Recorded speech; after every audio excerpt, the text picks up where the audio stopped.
Yesterday, we first alerted you that things would get a bit breezy and muggy out ahead of an approaching cold front. Wind right now is out of the southwest, gusts 20 to 25 miles an hour, and we do expect these to continue overnight. We'll take you live to our iCam here in Old Saybrook. Behind the clouds, we have a lot of moonlight, so we can actually see through some of the breaks in the clouds right now. Mostly cloudy to overcast conditions, though, and this will be the case as the night goes on, and our risk for rain increases, especially as we approach sunrise tomorrow.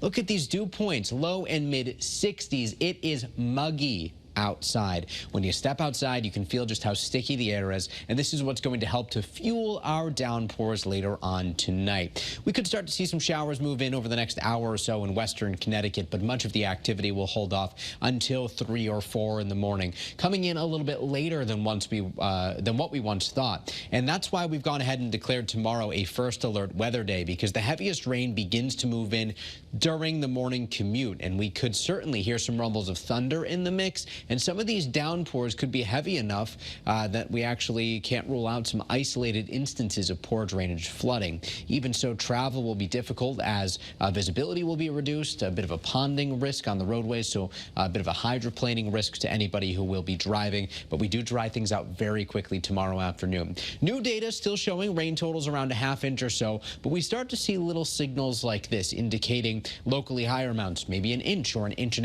And over a short period of time, that again could create just some isolated issues, poor drainage type flooding.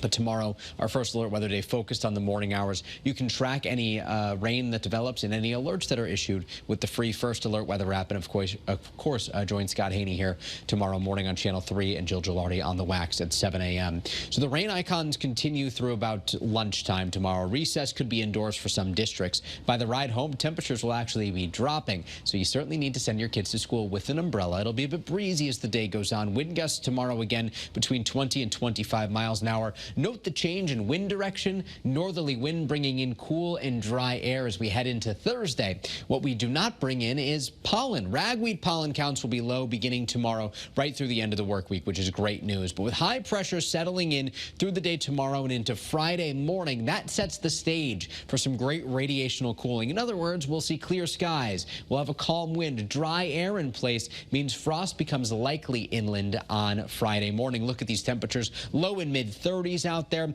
Shoreline towns a little bit less likely to see frost since temperatures will be closer to 40 degrees. We're not expecting any frost out there Saturday morning. The forecast for the Eversource Hartford Marathon looks stunning. 44 at 8 a.m., climbing to 52 by 10 a.m., 62 by noon, calm winds and plenty of sunshine. But where things have changed is the weekend. We have two scenarios here. One is with high pressure winning out Sunday into Monday, and that could lead to a drier and brighter solution. But if low pressure can move up the eastern seaboard a little bit closer to us, that could lead to wetter and breezier conditions. And things have been trending a bit more unsettled for the second half of the weekend. So Saturday looks great. It's Sunday that we're focused on for perhaps an increased risk for some showers, staying breezy into Monday too. There's still a lot of uncertainty surrounding this time frame.